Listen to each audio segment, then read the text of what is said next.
اور اگلی حیران کن بات، اللہ کی بات بڑی کمال، بڑی حکمت سے بھرپور ہوتی ہے۔ اللہ رب العزت کی یہ تین باتیں تھیں، کلوا مما فی الارض حلالا طیبا، فوراً کہا ولا تتبعوا خطوات الشیطان، شیطان کی اتباع نہیں کرنا۔ کیا مطلب ہے؟ اگر مما فی الارض سے ہٹو گے شیطان کی اتباع ہے، حلال سے ہٹو گے حرام کی طرف جاؤ گے شیطان کی اتباع ہے۔ اگر طیب چیزوں سے غیر طیب کی طرف جاؤ گے، نافع بدن کو چھوڑ کے غیر نافع کی طرف جاؤ گے، شیطان کی اتباع۔ شیطان کی اتباع کرنے والا کبھی بھی نفع کا سودا نہیں کرتا۔ تو میرے دوستو، اگلی چیز کہ ہم نے کیا کھانا ہے، تو اللہ نے تین اصول دیے۔ پھر اللہ کے نبی صلی اللہ علیہ وسلم کی زندگی کو ہم دیکھ لیں، جو چیزیں اللہ کے نبی صلی اللہ علیہ وسلم کو پسند ہیں وہ ہماری پسند ہونی چاہیے۔ آج ہم کھانے سے پہلے ہم دیندار ہیں یا دنیا دار ہیں؟ ہمارے ہاں گھر میں بچے کو کھانے کی سنتیں یاد ہوتی ہیں۔ کھانے سے پہلے کی سنت یاد ہے، کھانے کے درمیان کی سنتیں یاد ہیں، کھانے کے بعد کی یاد ہے، ہاتھ دھونا، دائیں ہاتھ سے کھانا، دسترخوان پہ کھانا، اپنے سامنے سے کھانا، ساری سنتیں یاد ہیں۔ کیا ہمارے گھر میں اس سنت کی بات بھی ہوتی ہے کہ جو چیز ہمارے دسترخوان پر پلیٹ میں موجود ہے یہ ہمارے نبی کی سنت ہے کہ نہیں؟ یہ چیز ہمارے نبی کو پسند ہے کہ نہیں جو ہم کھا رہے ہیں؟ آج ہم دیکھیں ہمارے کتنے گھروں کے اندر بچوں کی پیدائش پر مٹھائی کی بجائے کھجور دی جاتی ہے کہ کھجور اللہ کے نبی صلی اللہ علیہ وسلم کو پسند ہے۔ مہمان گھر میں آتا ہے، بیکری سے کوئی چیز لانے کی بجائے، کیمیکل والی چیزیں لانے کی بجائے کھجور پیش کی جاتی ہے۔ اللہ کا مہمان میرے گھر میں آیا، نبی کی پسندیدہ چیز میں اس کو پیش کروں۔ ہم تو عیب سمجھتے ہیں کہ مہمان آیا، جب تک ہمارے حساب سے جب سب سے بڑی چیز ہے بھئی اللہ کے نبی کی سنت سے بڑی چیز کوئی نہیں ہو سکتی۔ لیکن ہمارے یہاں کسی کے سامنے پیش کریں، پیش کرنے والا بھی پریشان، اور جس کو پیش کر رہے ہو کیا یہ کوئی مہمان نوازی، یہ کوئی اکرام ہے، یہ کوئی ضیافت ہے؟ وجہ کیا ہے میرے دوستو؟ ہم نے آج تک کھانے پینے کو عبادت نہیں سمجھا۔ اور کب کھانا چاہیے؟ اللہ کے نبی صلی اللہ علیہ وسلم نے زندگی میں کبھی بھی بغیر بھوک کے نہیں کھایا۔ ہم یہاں کھا کے جاتے ہیں، دوسرے گھر میں پہنچتے ہیں پھر کھاتے ہیں، اگلے گھر میں پہنچتے ہیں پھر کھاتے ہیں۔ میرے دوستوں، میں آپ کے سامنے کھڑا ہوں، زندہ سلامت انسان ہوں۔ میں نے صبح کے ٹائم میں چند بیج لیے تھے، کدو کی بیج تھے، سورج مکھی کی بیج تھے، اور کچھ ڈرائی فروٹس تھے، چند دانے تھے۔ میں نے صبح سے لے کے اب تک سوائے پانی کی کچھ نہیں لیا۔ آپ کے سامنے پوری انرجی کے ساتھ بات کر رہا ہوں، اور الحمدللہ اللہ حدیث میں نعمت کے طور پر عرض کر رہا ہوں کہ عرصے سے روٹین ہے صبح اور شام کے کھانے کی، 2 وقت کھانے کی ترتیب، وہ 2 وقت اس وقت جب ضرورت ہے، نہیں ضرورت تو 1 وقت بھی چلتا ہے۔ وجہ کیا ہے کہ پہلے حقیقت یہ ہے، علم ہونے کے باوجود اس چیز سے ہم دور تھے۔ اب اللہ نے اساتذہ ایسے دیے، کچھ بڑے ایسے دے دیے کہ جنہوں نے رہنمائی کی کہ بھائی یہ بھی چیزیں دین کا حصہ ہے۔ ہم روزانہ کھانا کھانے سے پہلے دین سمجھ کے کھاتے ہیں یا ضرورت سمجھ کے کھاتے ہیں؟ سونے سے پہلے دین سمجھ کے کھاتے ہیں یا تھکاوٹ ہے اس لیے سو رہے ہیں؟ تو میرے دوستوں، ان ساری چیزوں کو ہم نے لینا ہے۔ کب کھانا ہے؟ جب بھوک لگی ہو۔ میرے نبی کا طریقہ یہ ہے، آپ علیہ السلام کے دنیا سے پردہ فرمانے تک سب سے زیادہ جو کھانا ثابت ہے وہ دن میں 2 مرتبہ، وہ بھی ضرورت کے بغیر۔ ہم کتنی بار کھاتے ہیں؟ معروف تو ہمارے یہاں صبح دوپہر شام کا ہے، یہ معروف ہے، لیکن کھاتے ہر وقت ہیں۔ جب بھی آیا کھا لیا، جو بھی آیا کھا لیا، جتنا دل چاہا کھا لیا۔ ٹھیک ہے میرے دوستو، تو بیماریوں کا سب سے بڑا سبب، اگر اس طرح سے ہم اس بات کو سمجھیں گے نا کہ اصل سبب ہمارا سنت طرز زندگی سے دوری ہے۔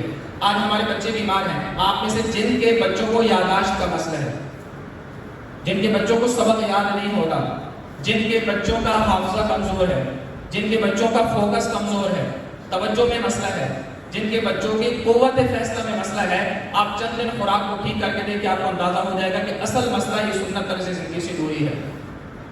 تو میرے دوستوں، جو مسئلہ ایک بچوں کا میرے سامنے آیا، آپ کے سامنے بھی ہے کہ بچے کھانے کے بغیر رہتے ہیں، خدا کے لیے اس کو سنت کو سامنے رکھنے کے بچے کی صبح کے وقت ضرورت ہے، اس کی نیڈ ہے، اس نے سارا دن پڑھنا ہے۔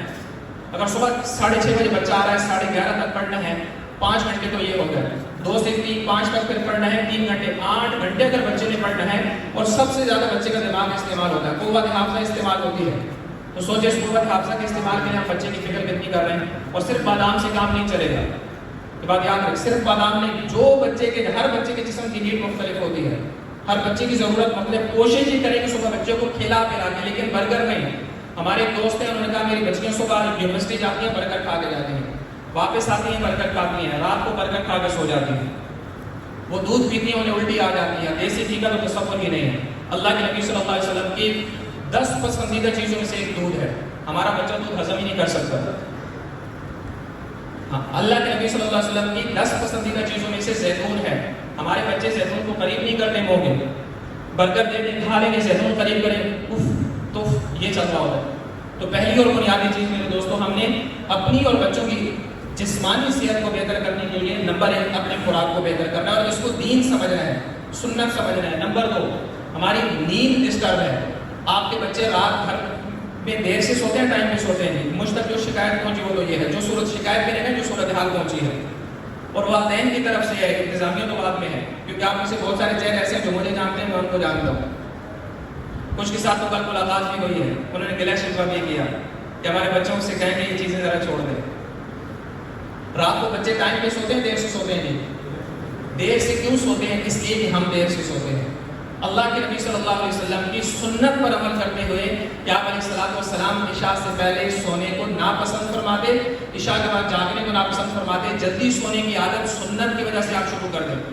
چند دن لگیں گے ماحول بنانے میں، مشکل ہے، ایک دم سے نہیں ہوگا، لیکن ماحول بنائیں، چند دنوں کے بعد نظر آئے گا آپ کو کہ انشاءاللہ یہ بڑی اور اس کی برکتیں آپ کو نظر آئیں گی.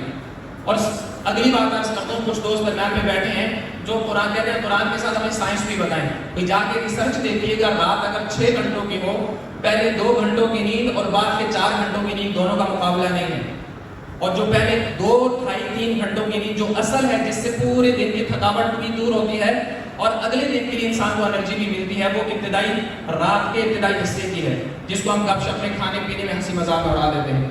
تو میرے دوستوں، رات اس لیے جلدی سونے کی اپنی بھی بچوں کی بھی عادت بنائیں کہ اللہ کے نبی صلی اللہ علیہ وسلم کا ایک پسندیدہ عمل ہے. اگر بچہ گھر پہ ہے تو یہ آپ کی ذمہ داری مدرسے والے کر رہے ہیں، قیلولہ کرنا، دن کو آرام کرنا، پاور نیپ جسے آپ پڑھے لکھے لوگ کہتے ہیں، یہ اللہ کے نبی صلی اللہ علیہ وسلم کی سنت ہے. روایت میں آتا ہے کہ قیام اللیل کے لیے، تہجد پڑھنے کے لیے اس قیلولہ کرنے سے مدد لو. اور اس سے اگلی درجے کی بات آپ علیہ الصلوۃ والسلام نے فرمایا قیلولہ کیا کرو کیونکہ شیطان قیلولہ نہیں کرتا. اب اندازہ لگائیں کہ ہمارے ہاں جو لوگ قیلولہ نہیں کرتے وہ کس کے بھائی ہیں، وہ کس کے عمل میں عمل کر رہے ہیں، جو کر رہے ہیں وہ اللہ کے نبی صلی اللہ علیہ وسلم کے عمل میں کر رہے ہیں. تو فزیکل ہیلتھ کو، جسمانی صحت کو بہتر کرنے کے لیے، قوت حافظہ کو بہتر کرنے کے لیے، یادداشت کو اچھا کرنے کے لیے، توجہ کو بہتر کرنے کے لیے، قوت فیصلہ، ساری چیزوں کو بہتر کرنے کے لیے پراپر نیند لینا بہت ضروری ہے. اور اس کے بعد ورزش، خدا کے لیے موبائل سے نکلوائیں اپنے بچوں کو. آج ہمارے بچے کی ماں باپ سے بھی زیادہ پسندیدہ چیز موبائل ہے. ماں باپ بعد میں ہے، موبائل پہلے ہے. موبائل فون ایڈکشن نے ہماری آنے والی نسلوں کو تباہ کر دیا ہے. کوئی بھی سکرین ہے، صرف موبائل نہیں، چاہے لیپ ٹاپ بچہ یوز کرتا ہے، چاہے ٹی وی دیکھتا ہے، چاہے موبائل دیکھتا ہے، جو بھی سکرین ہے، چاہے وہ ٹیب یوز کرتا ہے، ہر سکرین بچے کے لیے زہر قاتل ہے. اور اگلی بات میرے دوستوں میں عرض کر دوں، یہ بچے جو موبائل کے عادی ہیں نا، ایسا نہیں ہے کہ اب خراب ہوئے، یہ خراب تھے، یا ہم اگر موبائل کے عادی ہم خراب تھے، موبائل نے صرف اس کا اظہار کیا ہے کہ بھئی آپ نے مسئلہ ہے، خود کو ٹھیک کرنے کی ضرورت ہے. ہم کیا سمجھتے ہیں بچہ موبائل لے کے پھر خراب ہوا؟ نہیں، موبائل کا استعمال خرابی ظاہر کرنے کا ایک ذریعہ ہے. موبائل کا اصل فنکشن کیا تھا؟ یہ رابطے کے لیے آیا تھا نا. دیکھیں موبائل آج بھی اپنا اصل کام نہیں چھوڑتا. ہم لاک کر کے جیب میں ڈالتے ہیں، تب بھی کال آتی ہے، فوراً رنگ شروع ہو جاتی ہے، میسج آتا ہے، فوراً نوٹیفیکیشن آ جاتا ہے اس کا. اپنا کام وہ پورا کر رہا ہے. اور ہم نے کیا کیا، اس کو رابطے کا ذریعہ بنانے کے بجائے ہم نے تعلق کو توڑنے کا ذریعہ بنا دیا. بچے کو موبائل نہ دے، بچہ اپنی گریبان کو پکڑے گا. بچے کی جذباتی صحت کو تباہ کرنے میں ایک بڑا کردار موبائل فون کا ہے.